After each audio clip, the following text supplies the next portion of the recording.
शिक्षक के बगैर आप सभ्य और समृद्ध समाज की कल्पना नहीं कर सकते। शिक्षक वो मार्गदर्शक है जो आपके जीवन का मार्ग सुगम बनाता है। शिक्षक वो किसान है जो दिमाग में ज्ञान के बीज बोता है।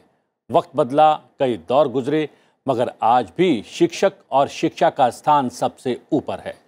नमस्कार, शिक्षक दिवस से जुड़े इस विशेष शिक्षक से संसार में आपका स्वागत है।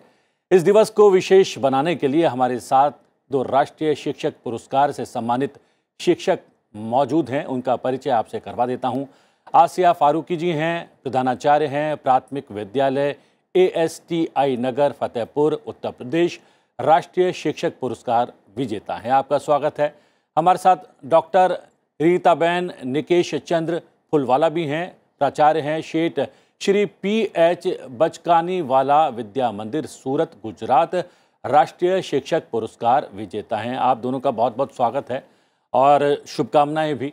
आज शिक्षक दिवस पूरी दुनिया मना रही है और हमारे लिए तो आसिया जी, शिक्षा और शिक्षक का बहुत महत्व रहा है।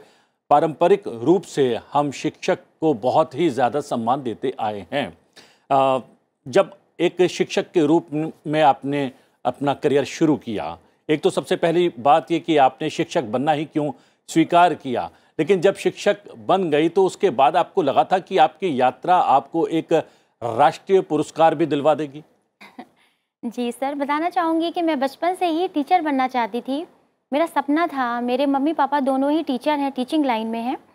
तो मैं भी चाहती थी कि मैं एक उत्कृष्ट शिक्षिका बनूं और ये जो नई पीढ़ी आ रही है इसे ऐसा मार्गदर्शन दूं कि ये इस देश को बदलने में अपना कुछ रोल दे सकें। तो मैं जब इस डिपार्टमेंट में नियुक्त हुई 2009 में, तब मैंने देखा कि इतनी बदहाली थी बेसिक स्कूल की कि मेरा मतलब खाना पीना सोना सब कुछ बंद हो गया था। मैं इतना परेशान हो गई कि कैसे बच्चों को कोई सही दिशा नहीं दी जा रही है। बेसिक स्कूल्स की बहुत ख़राब कंडीशन थी उस टाइम पर। मैं फतेहपुर के हदगाम ब्लॉक में नियुक्त हुई थी, जो मेरा पहला विद्यालय था। मुझे आज भी वो याद है। उसके बाद मैंने 4 विद्यालयों में काम किया और उन चारों विद्यालयों को फर्श से अर्श तक पहुंचाया। मैंने कड़ी मेहनत की, जुनून की हद तक काम किया और अपने कार्य से बहुत प्यार किया। और धीरे धीरे से मेरे विद्यालय की दिशा बदलती गई और वो उत्कृष्ट विद्यालयों में चयनित होते गए। और आज मैं जिस विद्यालय में हूँ, 2016 से मैं यहाँ पे काम कर रही हूँ। ये विद्यालय भी पहले के विद्यालयों की तरह ही बिल्कुल अस्त व्यस्त था जब मैं यहाँ पहुँची। धीरे धीरे मैंने यहाँ का बहुत एक परिवेश चेंज किया, बच्चों को विद्यालय तक बुलाई, अभिभावकों के साथ जुड़ाव किया और आज ये विद्यालय पूरे देश में, पूरे प्रदेश में अपनी पहचान बना चुका है और एक मॉडल स्कूल के रूप में, एक साधारण सा प्राइमरी स्कूल अस्ती आज मॉडल प्राइमरी स्कूल अस्ती के नाम से जाना जाने लगा है। जी, हमारे साथ डॉक्टर रीताबेन निकेश चंद्र फुलवाला भी हैं, जो कि प्राचार्य हैं शेठ श्री PH बचकानीवाला विद्या मंदिर सूरत की। सेम सवाल आपसे भी कि जब आपने टीचर बनना जो है सोचा, टीचर बनने के लिए, शिक्षक बनने के लिए, तो आपके मन में ये था कि शिक्षण प्रदान करने के साथ साथ आप एक दिन राष्ट्रीय पुरस्कार भी हासिल कर लेंगी? बहुत अच्छा सवाल आपने पूछा। जैसे स्वयं शिक्षक दिन, ये शिक्षक दिन के तौर पे मनाया जाता है स्कूल में। तो जब हम स्कूल में विद्यार्थी के तौर पे पढ़ते थे, तब हम भी टीचर बना करते थे कि चलो हम भी टीचर बन जाए। और वो जो बीज तब से बोया गया था जब हम विद्यार्थी के तौर पे स्कूल में टीचर का रोल करते थे। और ये कब वटवृक्ष बन गया और ये जहन में आया कि नहीं भाई, ये मुझे टीचर ही बनना है। वैसे तो बहुत सारी ऑफ़र है, बहुत सारी फील्ड थे, लेकिन आज मैं बहुत गर्व के साथ कह सकती हूँ कि मैं एक टीचर हूँ। मेरा धर्म, मेरा कर्म सब टीचर ही है। और जब मेरे भगवान ने मुझे यही कार्य के लिए नियुक्त किया है, तो मैं बस बच्चों को अपने जीवन की दिशा बता के उनको एक उत्कृष्ट मार्ग पे लेके जाऊँ कि जहाँ उसको लगे कि नहीं, मेरा भी एक जीवन एक टीचर ने संवारा है। अगर मैं आज यहाँ हूँ तो मेरे कितने सारे टीचर उसके पीछे कि उसकी यादें या उसकी जो भी सीख है, वो सीख की वजह से। और सबसे बोलते हैं न कि पहले गुरु तो हमारे माता पिता है। तो ये जो मैं यहाँ हूँ तो वो माता पिता की बदौलत, उसके संस्कार और उन्हीं की वो सीख की वजह से मैं आज टीचर हूँ। और बहुत सारे कार्य ऐसे हैं कि जो करते करते और मतलब स्टेट लेवल पे भी मुझे तो अवार्ड मिला है। और स्कूल का नाम मुझसे नहीं है, स्कूल की वजह से मेरा नाम है। तो ये स्कूल की नाम से मुझे पहचानने में भी बहुत खुशी होती है। जी, लेकिन रीता बहन, आप अभी शिक्षक के तौर पर शिक्षा जो है वो प्रदान कर रही हैं बच्चों को, और हमने देखा कि आम तौर पर जब बचपन में लड़के और लड़कियां जो हैं कोई खेल खेला करते हैं तो उसमें भी आम तौर पर लड़कियां जो हैं उस खेल में भी टीचर बनना पसंद करती हैं। तो आपके साथ भी ये है कि खेल में भी आप टीचर बना करती थी, और ये आपने बचपन में ही तय कर लिया था कि आपको टीचर बनना है, या पढ़ाई करते करते बड़े होते होते आप जो है शिक्षक बनने की ओर प्रवृत्त हो गई? नहीं, ऐसा नहीं है सर जी। वैसे तो मैं बहुत साधारण से परिवार में पली बड़ी हूँ। तो हमारे ज़माने में इतनी सुविधा थी नहीं। तो पढ़ाई करने के लिए भी मैं जो घर की दीवार होती है वो दीवार पे अपना सब कुछ लिख के आगे जो हायर स्टडी में भी कुछ थियरी लिखना है, कोई सम को मुझे कैलकुलेट करना होता था तो मैं घर की दीवार पे लिखा करती थी। शायद वही प्रैक्टिस मुझे टीचर बनाने के लिए और आगे लेके गई और मेरा इंटरेस्ट बढ़ता गया। और मेरे वो ज़माने में तो क्या, संयुक्त परिवार, तो मैं 17 सदस्यों के परिवार से जुड़ी थी। तो वहाँ सबसे बड़ी मैं थी। तो छोटे भाई और बहनों को भी पढ़ाने के लिए मैं अपना समय दिया करती थी। तो वो सारी बातें ऐसी कि कहीं वो मुझे मेरे मंजिल तक लेके गई। और आज मैं बहुत प्राउड फील कर रही हूँ कि बस मैं एक टीचर हूँ। जी, आसिया जी, जैसे कि मैंने कहा कि खेल खेल में भी लड़कियां जो हैं आमतौर पर बचपन में टीचर बनना ही पसंद करती हैं, तो आप भी क्या बचपन से ही टीचर बनती थी, चाहे खेल की अवस्था हो या फिर जब पढ़ाई करती थी अपनी टीचर्स को देखती थी तब भी आपके मन में यही बात आती थी कि आपको टीचर बनना है, आपको एक अध्यापक बनना है? जी, मेरे दादा भी टीचर थे और मेरे पिताजी या मेरे फादर भी डाइट प्रवक्ता रायबरेली, और मेरी मदर भी यूपीएस में टीचर हैं। तो मैं तो ऐसे माहौल में ही थी जहाँ सब शिक्षक थे, मैं उनके साथ उनके स्कूल जाती थी, डाइट जाती थी। तो मुझे भी बहुत शौक़ था टीचिंग लाइन में आने का, और मैंने वो किया। मैंने आफ्टर मैरिज पढ़ाई करी और उसके बाद मैंने ट्रेनिंग करी, बीटीसी करा, और उसके बाद 12 ईयर से मैं जॉब में हूँ। और अपने टीचिंग प्रोफेशन को मैंने बहुत इंजॉय किया है, बोझ समझ के कभी काम नहीं किया। और मैंने उन बेसिक के छोटे छोटे बच्चों को पढ़ाया है जो कि आज मेरी वजह से मुस्कुरा रहे हैं और उनकी वजह से मैं यहाँ पर हूँ। आपने कुछ चुनौतियों का जिक्र शुरुआत में किया कि आप, क्योंकि हम देखते हैं कि हमारे देश में प्राथमिक स्कूलों के टीचर्स को उतना सम्मान नहीं मिलता है, आपको मिला है और आपको जो है शिक्षक जो है सम्मान से सम्मानित भी किया जा रहा है। लेकिन फॉरेन में हमने देखा, माना जाता है कि प्राथमिक टीचर जो है उनका महत्व ज़्यादा होता है क्योंकि बच्चे की फाउंडेशन प्राथमिक स्तर पर ही पड़ती है। तो कितना महत्वपूर्ण होता है प्राथमिक स्तर पर बच्चों को सिखाना, पढ़ाना? बहुत ज़रूरी है कि बच्चा जब आपके स्कूल में आए, वो छोटा होता है, तो आप उसे एक माँ बन करके उसे प्यार करो, उसे अपने से जोड़ो, उससे छोटी छोटी बातें करो ताकि वो कभी ड्रॉप आउट ना हो, वो घर से आने के बाद कभी अकेला फील ना करे। तो मैंने बच्चों के साथ जुड़ाव किया, प्री प्राइमरी क्लास चलाई छोटे बच्चों की, और उसके बाद 1 to 5 जो मेरे क्लासेस थी उनमें सब में मेरे ऐसे बच्चे थे जो कि बहुत ही गरीब परिवार के थे, जिनके घरों में बहुत आर्थिक तंगी होती थी। उनकी ज़रूरतों को पूरा किया, उनसे बातें की, उनको अच्छे से अच्छा माहौल देने की कोशिश की, इजी वे में कैसे लर्न विद फन, कैसे बच्चों को मस्ती के साथ स्कूल को आनंद की पाठशाला बनाया। और इन सभी कार्यों में मैंने खुद भी बहुत एंजॉय किया। तो आज जो मेरे स्कूल के 250 से 300 बच्चे हैं, वो मैं एक अकेली शिक्षिका हूँ। मेरे पास कोई स्टाफ नहीं है, कोई भी सहायक या शिक्षा मित्र अनुदेशक अभी तक हमें नहीं मिला है, क्योंकि हम बेसिक के स्कूल से जुड़े हैं। यहाँ पर नियुक्ति बहुत दिक्कत से होती है और ज़्यादातर जो ज्वाइनिंग होती है वो ग्रामीण इलाकों में होती है। हमारा विद्यालय नगर क्षेत्र का है जहाँ पे शिक्षक विहीन है। तो मैंने ऐसे में समाज से जुड़ कर के काम किया और बहुत सारी ऐसी इनोवेशन किए, बहुत सारी ऐसी चीज़ें की जिससे बच्चों को घर जैसा माहौल मिल रहा है और हमारे यहाँ नामांकन बढ़ रहा है। और हम भी खुश हैं, हमारे बच्चे भी, हमारा छोटा सा विद्यालय परिवार है। आज सभी हमारे विद्यालय परिवार को पहचान रहे हैं। हमारा खुद का यूट्यूब चैनल है, फेसबुक पेज है, जिस पे हमारे बच्चों की जॉयफुल लर्निंग की बहुत सारी एक्टिविटीज़ हैं, जिसे कोई भी देख सकता है और अपने स्कूल में फॉलो भी कर सकता है। जी जी। डॉक्टर रीताबेन, आपके अगर स्कूल की बात करें, PH बचकानी वाला विद्या मंदिर, ये किस स्तर तक का है? और क्या आपका भी ये मानना है कि प्राथमिक स्तर के टीचर्स का महत्व ज़्यादा होता है क्योंकि वो फाउंडेशन रखते हैं बच्चों की, या फिर भविष्य की? प्राथमिक शिक्षक, मैं तो उससे और आगे जाऊंगी। प्री प्राइमरी के जो टीचर होते हैं उनकी जिम्मेदारी भी प्राथमिक से भी ज़्यादा रहती है, क्योंकि वहाँ तो ऐसे ही आ जाते हैं बच्चे छोटे। और मेरी विद्यालय की व्यक्तिगत बात करूँ तो उधना में, सूरत में एक उधना इलाका है और वहाँ ये इलाका पूरा औद्योगिक विस्तार है और वहाँ पूरे भारत के परप्रांतियों से भरा हुआ मेरा विस्तार है। मतलब कि मिडिल क्लास और लोअर मिडिल क्लास से मेरे बच्चे आते हैं। वहाँ पेरेंट्स भी ज़्यादा कुछ पढ़े लिखे नहीं हैं और मैं बोलूँगी तो 5% भी ऐसे पेरेंट्स मुझे मिलेंगे जो कोई सरकारी नौकरी कर रहा है। बाकी सब कामदार मजदूर, और कोई टेम्पो चला रहा है, कोई सब्जी बेच रहा है। ऐसे माहौल से बच्चे आते हैं।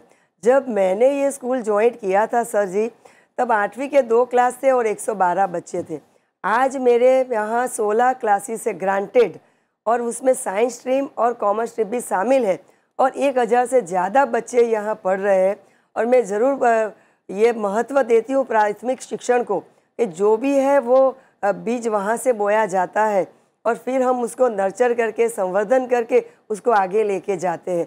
लेकिन कोई भी कक्षा के टीचर हो, अभी के माहौल में टीचर की जिम्मेदारी भी ज़्यादा है, बहुत सारे चैलेंजेस भी है। लेकिन हम जैसे चैलेंजेस में काम करेंगे उतने हम खुद भी निखरेंगे और हम भी मजबूत और हमारी स्ट्रेंथ भी बढ़ेगी, ऐसा मेरा मानना है। अच्छा जी, प्रधानमंत्री नरेंद्र मोदी से आप लोगों की भेंट भी हुई, मुलाकात हुई, उस दौरान क्या कुछ बात हुई? क्या कुछ कहा प्रधानमंत्री ने? और क्या आप लोगों को भी अपनी बात कहने का, मन की बात कहने का अवसर वहाँ पर उस मुलाकात के दौरान मिल पाया क्या? कल हम लोगों की प्रधानमंत्री जी से मुलाकात हुई। हम लोग स्कूल में मन की बात कार्यक्रम सुनते हैं, बच्चों को सुनाते हैं, उनसे मोटिवेशन लेते हैं। लेकिन कल जब उनसे मुलाकात हुई तो बहुत अक्षत ऊर्जा का संचार हुआ। बहुत तेज है प्रधानमंत्री के व्यक्तित्व में, कह सकते हैं। और उनकी जो बातें थी, एक एक शब्द बहुत अनमोल था हम सभी शिक्षकों के लिए। उन्होंने जो भी दिशा निर्देश दिए उसे हम सब ने अपने जीवन में उतारने का संकल्प भी लिया है। उन्होंने बहुत सारे मुद्दों पे बात करी। उन्होंने जो करंट नई शिक्षा नीति है उस पर बात करी और हाँ, स्वच्छता पे बात हुई। इसके अलावा जो टेक्निकल स्किल डेवलपमेंट में कैसे हम अपने बच्चों को शिक्षा से जोड़ सकते हैं, इन सभी मुद्दों पे चर्चा की गई। उन्होंने अपने व्यूज़ बताए। इसके साथ साथ उन्होंने ये भी बताया कि जब वो पढ़ते थे तो उस समय कैसे शिक्षक हुआ करते थे और एक अच्छा शिक्षक बनने के लिए किन किन चीज़ों का पालन करना होगा।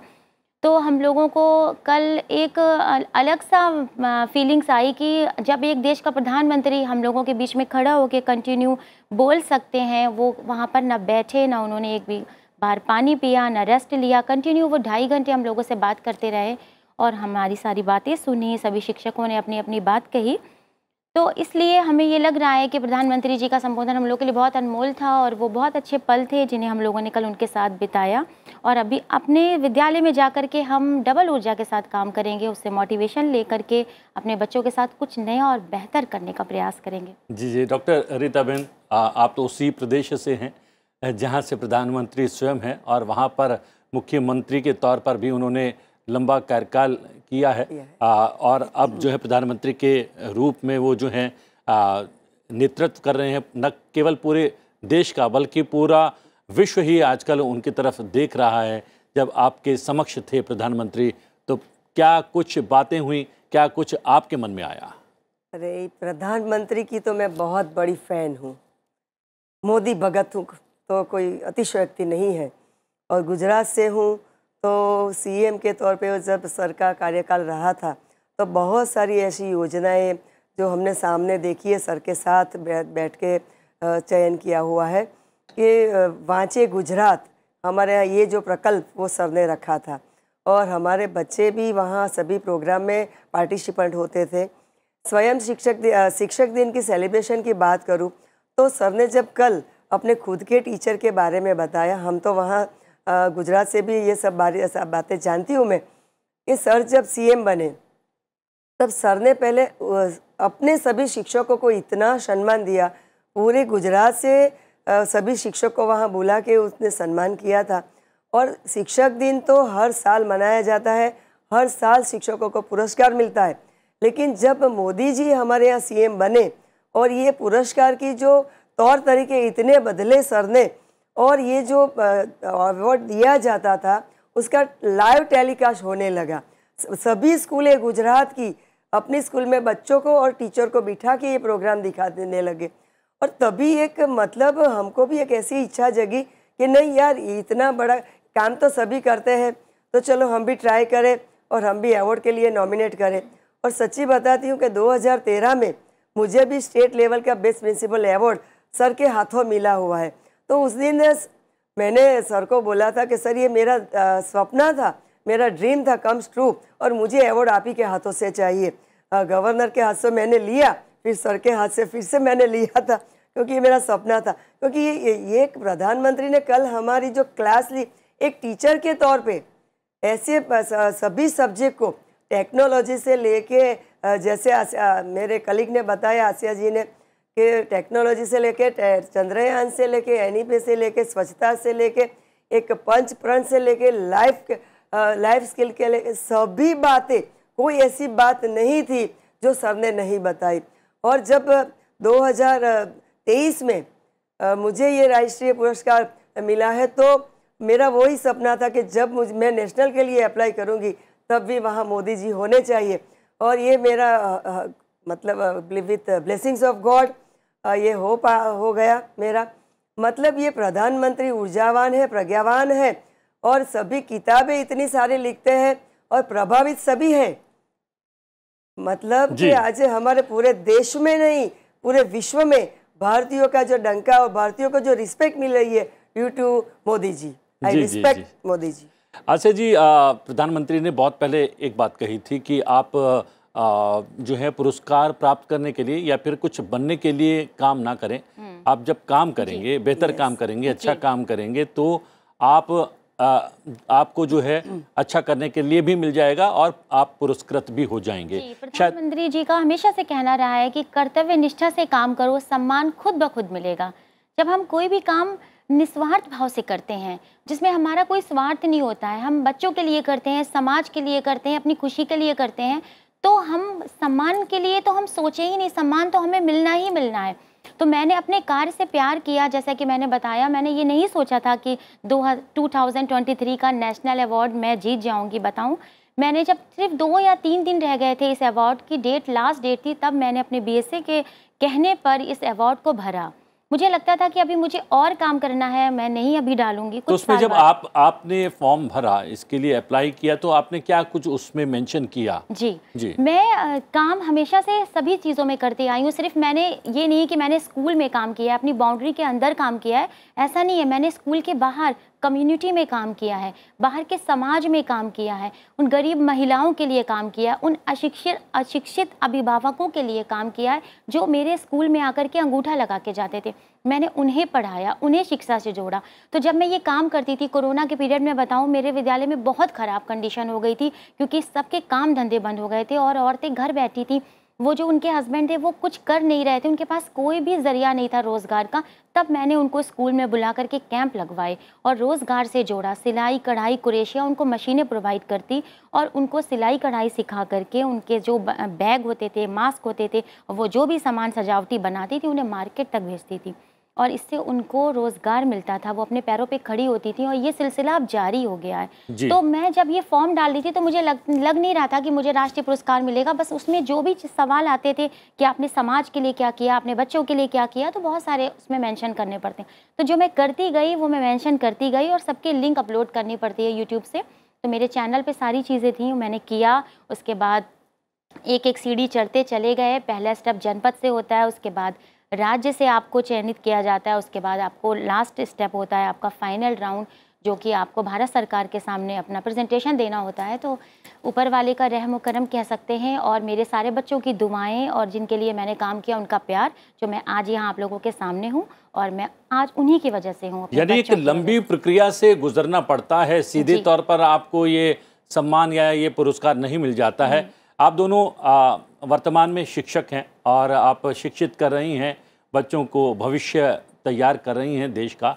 लेकिन आप रीता बहन, क्या आपके जीवन में भी कोई ऐसे टीचर, ऐसे शिक्षक रहे हैं जिनकी तरह बनना चाह रही थी आप, या फिर जिन्होंने आपको प्रेरित किया आगे बढ़ने के लिए? याद आते हैं? यस, बहुत सारे हैं। मैं तो आंख बंद करूँ तो सभी बाल मंदिर से लेके कॉलेज तक के सभी टीचर्स, प्रोफेसर सामने दिख जाते हैं। इतना मतलब इम्पोर्टेंट रहा है मेरे जीवन में टीचर का। प्राइमरी की बात करूँ तो हमारे यहाँ मैं बाया बाबा हाई स्कूल बलसाड़ में पढ़ी हुई हूँ। वो पारसी की स्कूल थी, तो वहाँ 5वीं में हमारे करंजिया टीचर थे, वो पारसी। वो इतने मतलब स्पिरिचुअल हमको सीख देते थे कि बस आंख बंद करो और मन का कचरा दूर करो, आंख बंद करो, मन का कचरा दूर करो। दूसरे हमारे टीचर थे हरीश भट्ट सर, तो वो हैंड राइटिंग के लिए बहुत पॉजिटिव थे। हमको 7वीं तक हमको पेंसिल से लिखना पड़ता था, और पेंसिल में लिखाई जिसकी अच्छी होती थी उसी को इंडी पेन, इंक पेन हुआ करती थी उस जमाने में, तो इंक पेन से लिखने के लिए तब हमको मिलता था। तो ये ऐसे हमारे टीचर थे। 10 हम सेकेंडरी सेक्शन में आए तब हमारे किशोर सेठ सर हुआ करते थे। तो किशोर सर हमारे को मैथ्स पढ़ाते थे। जब भी कोई क्वेश्चन पूछते थे हम सर सर सर करते, तो वो क्या बोला करते थे, मुझे सर में रस नहीं है, सर का उल्टा बोलते। इतना लाइव क्लास हमारा रहता था।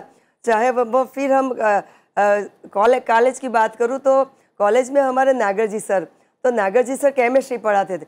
इतने हेड ऑफ द डिपार्टमेंट थे केमिस्ट्री में, लेकिन इसके जैसी केमिस्ट्री आज तक मैं तो कहूँगी कोई नहीं पढ़ा सकता। इतनी नॉलेज, इतना अच्छा interaction with students, amazing. So many teachers are there कि अभी मैं उसको याद करूँ तो इतनी बड़ी लिस्ट है कि प्रोग्राम लंबा हो जाएगा। क्या आशा जी ये बात सही है कि पढ़ाया जब जाता है तब उसमें रस होना चाहिए, तभी कनेक्ट बनता है बच्चों से?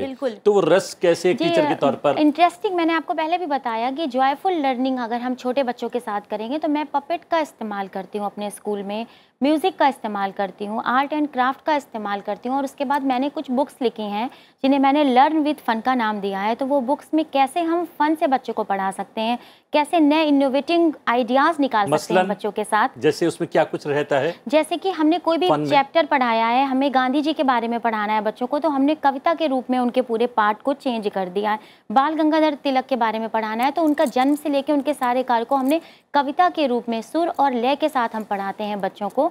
तो ये जो क्या बुक ये है, मौका भी है, दस्तूर भी है जी? क्या कोई ऐसी कविता आपको याद है, या फिर आपने कहा संगीत के माध्यम से भी शिक्षा आप प्रदान करते हैं? कोई ऐसा गीत? बच्चियां हैं तो वो इस टाइप से, पहुंचना है मुझे चांद पे पर नई उड़ान अभी बाकी है, पूरा आसमान अभी बाकी है, लोग कहते हैं बेटियां कुछ नहीं कर सकती, बनाना अपनी पहचान अभी बाकी है, मेरी ज़िंदगी की उड़ान अभी बाकी है। तो इस तरह से मैं बच्चियों को कविताओं के माध्यम से सिखाती हूँ। जैसे हमें मीठे बोल पढ़ाना है बच्चों को कविता, तो उस तरह से किस तरह से हम मीठे बोल सकते हैं, किन किन चीज़ों में मीठा वर्ड आता है। तो ऐसे अगर हमें एक बच्चों को ई की मात्रा भी पढ़ानी है तो हम ई की मात्रा से जुड़ी हुई कविताओं को तैयार करते हैं और उस बुक में लिखते हैं। इसके साथ साथ हमने बहुत सारी कविताएं लिखी हैं, बुक्स लिखी हैं, जैसे बाल किलकारी है, नन्हे जादूगर है, नन्ही दुनिया का जादुई सफ़र है। तो मुझे राइटिंग का शौक़ है। बताना चाहूँगी मेरे बड़े पापा शमसुर रहमान फारूकी जो बहुत बड़े राइटर थे, उन्हें पद्म श्री अवार्ड भी मिला है और उन्हें भी प्रतिभा पाटिल द्वारा राष्ट्रपति सम्मान मिला था 94 में। तो मैं उनसे ही प्रेरणा लेकर के ये करने लगी। मैं लेखन में रुचि थी और मैं लिखती गई, और बच्चों के लिए लिखना मुझे बहुत अच्छा लगता है। मुझे बाल साहित्य पुरस्कार भी मिला है। तो मैं बच्चों के लिए छोटी छोटी कहानियाँ बनाती हूँ। मेरे स्कूल की एक बच्ची है जो स्कूल आना नहीं चाहती थी, वो भाग जाती थी स्कूल से, अपनी मम्मी के पीछे छुप जाती थी, खेत खेत घूमती थी। उसके ऊपर हमने एक बहुत ही इंटरेस्टिंग स्टोरी लिखी कि बदल गई सारा की कहानी। तो वो बच्ची आज स्कूल आ गई है और उसे अपनी कहानी भी पता है, वो पेपर में भी प्रकाशित हुई। तो इस तरीके से छोटे छोटे नवाचार करके बच्चों को स्कूल से जोड़ा जाता है। रीता जी, गुजराती में तो बहुत सारे लोक गीत हैं, लोक संगीत है। कोई ऐसा लोकगीत, लोक संगीत जो कि बच्चों को प्रेरित करता है स्कूल आने के लिए या शिक्षा हासिल करने के लिए? गुजराती में तो है ही है, हिंदी में भी बहुत सारी ऐसी है कि भाई सोच को बदलो सितारे बदल जाएंगे, नज़र को बदलो नज़ारे बदल जाएंगे, कश्तियाँ बदलने की ज़रूरत नहीं, दिशा को बदले, किनारे बदल जाएंगे। वैसे हमारी मोदी जी की भी एक लाइनें हैं, मैं बोलना चाहूँगी, भगवान का दिया हुआ कभी अल्प नहीं होता, जो बीच में टूट जाए वो संकल्प नहीं होता, हार को दूर ही रखो अपने लक्ष्य से, जीत का कोई दूसरा विकल्प नहीं होता।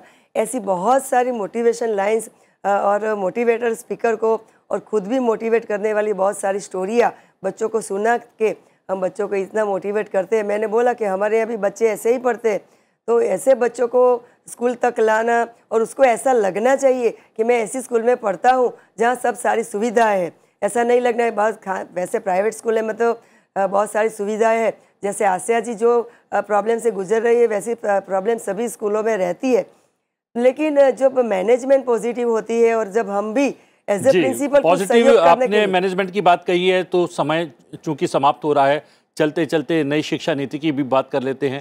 कितनी महत्वपूर्ण है और क्या आपके स्कूलों में नई शिक्षा नीति पर काम शुरू हो गया है? बहुत संक्षिप्त में। यस, देखो नई शिक्षा नीति 34 साल बाद आई है, तो बहुत बहुत बधाई सरकार को और सब मतलब जिसने ये आयोजन किया हुआ है। इसमें बहुत बड़ी और अहम बात ये है मदर टंग, मातृभाषा में जो उसको इम्पोर्टेंट दिया गया है वो बहुत बढ़िया है। दूसरी इसमें जो अच्छी बात वो है कि बच्चा अगर कोई भी सेक्शन में से छूट जाता है उसका अभ्यास, तो वो कभी भी कहीं से भी वो आपका खुद का अभ्यास रिस्टार्ट कर सकता है। वो जितना भी पढ़ा है उसको सर्टिफिकेट मिलता है, वो आगे पढ़ने के लिए उसके द्वार हमेशा खुले रहते। दो चार बातें बहुत अच्छी है जो सच्ची में अगर मतलब क्या बोलते हैं उसको ठीक तरीके से उसको लागू किया जाए तो उससे बहुत अच्छे परिणाम आगामी दिनों में आने वाले और भारत का बहुत बढ़िया निर्माण होने वाला है। अच्छा जी। हाँ, नई शिक्षा नीति में 5+3+3+4 को कंटिन्यू करते हुए मैंने अपने स्कूल में बाल वाटिका स्टार्ट कर दी है, जो छोटे बच्चों की प्री प्राइमरी क्लास है। उसके साथ साथ स्किल डेवलपमेंट पे बहुत ज़्यादा जोर दिया जा रहा है। बच्चों में इतने सारे हुनर होते हैं, उनके अंदर जो छुपे हुए टैलेंट होते हैं उसको इम्प्रूव करने के लिए हम अलग अलग तरीके से समाज सेवियों से कॉन्टेक्ट करते हैं और अपने बच्चों को स्किल डेवलपमेंट की तरफ आगे बढ़ाने का पूरा प्रयास करते हैं। धन्यवाद। आसिया फारूकी जी, आप ने समय निकाला और डॉक्टर रीता बहन आपने समय निकाला, और शिक्षक से संसार इस विशेष कार्यक्रम में इतना ही। लेकिन आप सभी लोगों को संसद टीवी की ओर से शिक्षक दिवस की ढेर सारी शुभकामनाएं। मुझे दीजिए आज्ञा, लेकिन देखते रहिए संसद टीवी। नमस्कार।